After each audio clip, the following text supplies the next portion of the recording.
ചില ബോഡീസ് നമ്മൾ എടുക്കുന്ന സമയത്ത് എൻ്റെ കൈ മുറിയാറുണ്ട്. ലൈക്ക് ഇതാണ്ട് ഇതുണ്ടോ, ഈ ഒരു പാട് ഒരു ബോഡി ഞാൻ എടുത്തതാണ്.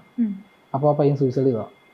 അപ്പോൾ ഈ സൂസൈഡ് ചെയ്ത പയ്യനെ നമ്മൾ അപ്പോൾ ഇവർ ഈ ഒരു ഇതെല്ലാം ഒരു മിത്താണെന്ന് വേണമെങ്കിൽ പറയാം. ലൈക്ക് ആ ഒരു അറ്റ് എ പർട്ടിക്കുലർ ടൈം അവർക്ക് ഇതൊക്കെ കാണാൻ പറ്റുന്നതാ പറയാം. അപ്പോൾ അവർക്ക് ഉള്ളിൽ എന്തെങ്കിലും ഉണ്ടെങ്കിൽ നമ്മൾ അത് അവർ എക്സ്പ്രസ് ചെയ്യാൻ ശ്രമിക്കും എന്നൊക്കെ പറയാറുണ്ട്. അത് ആ കഫിനല്ലേ, കഫിൻ ബോഡി പെട്ടി, ആ പെട്ടി വലിച്ച് കയറ്റുമായിരുന്നു ഞാൻ. അപ്പോൾ നമ്മൾ ബെഡിലോട്ട് കയറ്റുമ്പോൾ ഞാൻ ഇങ്ങനെ പിടിച്ചിരുന്നത്. അവിടെ നിന്ന് ആൾക്കാർ ഒറ്റ തള്ളായിരുന്നു. അപ്പോൾ ഈ വെള്ളം അതിനിടയ്ക്കായി പോയി കീറിഞ്ഞു വന്നു. പിന്നെ അവർ തള്ളി കയറ്റി. അപ്പം എന്നോട് ചോദിച്ചു, ഞാൻ ചേട്ടാ കൈ എന്ന് പറഞ്ഞു.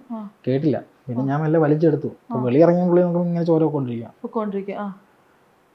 അപ്പോൾ അങ്ങനെ ഒരു ഇൻസിഡന്റ് ഉണ്ടായിരുന്നു, കൈ മുറിയുക. അതുപോലെ തന്നെ വണ്ടി, ഈ ബോഡിയായിട്ട് വണ്ടിയും കൊണ്ട് പോകുന്ന സമയത്ത് കുറെ അനർത്ഥങ്ങൾ സംഭവിക്കുക. നമ്മൾ എക്സ്പെക്ട് ചെയ്യാത്ത കാര്യങ്ങൾ സംഭവിക്കുക. ഫോർ എക്സാമ്പിൾ പൂച്ച കുറുകിയാടുക, വണ്ടികൾ കൊണ്ട് ക്രോസ് വെക്കുക, നമ്മൾ ഒട്ടും പ്രതീക്ഷിക്കാത്ത പണികൾ, വണ്ടി ഓഫായി പോവുക, അങ്ങനെയൊക്കെയുള്ള കുറെ പണികൾ കിട്ടിയിട്ടുണ്ട്. നൈറ്റ് ഒക്കെ ഇങ്ങനെ വണ്ടി ഓഫായി സ്റ്റക്ക് ആയിട്ടുണ്ടോ എപ്പോഴെങ്കിലും? ഇല്ല, അങ്ങനെ ഉണ്ടായിട്ടില്ല. ബോഡിയും കൊണ്ട് പോകുന്ന സമയത്ത് ഒരൊറ്റ ദിവസം ഞാനൊരു 1:30 ആയപ്പോൾ ഒരു ബോഡിയും കൊണ്ട് പോയ ടൈമിലാണ് വണ്ടിയിൽ ഇങ്ങനെ ബോഡി കൊണ്ട് ഇറക്കി തിരിച്ചു വരുന്ന സമയത്ത് നമുക്കൊരു ഫീലിംഗ് ഉണ്ടാവും, ലൈക്ക് ആരോ ഒപ്പം ഉണ്ട്.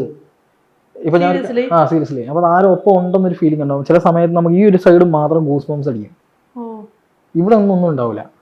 അപ്പോൾ അതിനർത്ഥം ഒരാൾ നമ്മളെ ക്ലോസ് ആയിട്ട് ഇരിക്കുന്നു, ആ ഒരു രീതിയാണ്. ഈ ഒരു സൈഡ് മാത്രം ഇങ്ങനെ രോമാഞ്ചം വരും. ചിലപ്പോൾ തോന്നലായിരിക്കാം. ഞാനിതിലെല്ലാം വിശ്വസിക്കുന്ന ആളാണ്. കാരണം ഒരു കോയിന് 2 വശം ഉണ്ടല്ലോ, മേ ബി ഉണ്ടായിരിക്കാം.